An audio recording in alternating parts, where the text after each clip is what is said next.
there is sometimes a problem when we decide to go Agile that we just look at how can I get something done, but I don't look at the whole picture.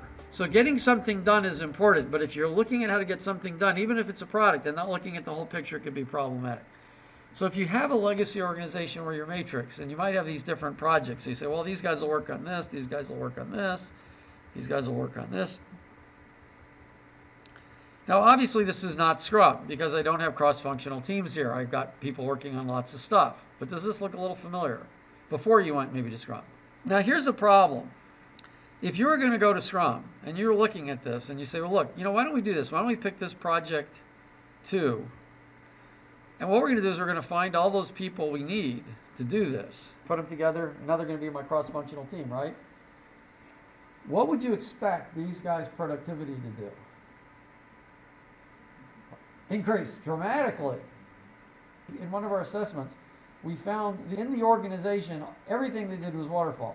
But these guys had all the resources they needed in their group, reporting to one manager, and they were co-located. And these guys were spread across 3 different buildings in the same complex, but different buildings. And these guys working on multiple things under multiple management. There was a 3-to-1 productivity improvement by these guys. Same skill level, same kind of project, same everything. So a lot of the value you get with Scrum is merely because you have all the people you need to get the job done. So Scrum done properly can get you a 9 times, 25 times improvement. Some just by getting out of the matrix. Some by doing Scrum, incrementally building and discovering, and some by not building things you don't need. It's a huge potential improvement. But guess what happens to the rest of the organization? See, as these guys become a team, what happens to the rest of the organization? It's a little worse, but just a little worse, because it was so bad before.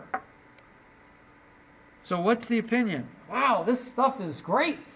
Let's do it again. And you do it again. And these teams, great. And then the rest of the organization slowly falls on itself. Okay, we've seen this as a repeated pattern. And this is why so many teams hit Scrum with success and then plateau, and then the rest of the organization sometimes pushes back. So I used to always think it was political. But where we first noticed this, because actually we saw this at a company where the team was very successful, and we thought, well, they're just jealous. I hate to say it. I saw this and I didn't acknowledge what it was. I just thought people were jealous. I thought it was political.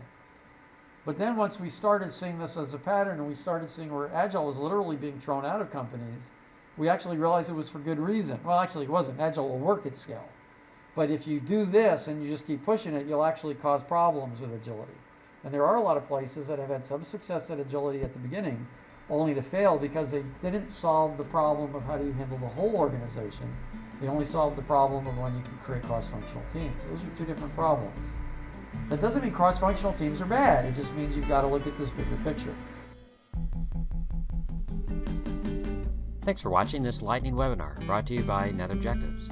We're committed to equipping our clients with effective business-driven software development methods so they can be more successful. Please let us know how we could help you. Visit us at www.netobjectives.com.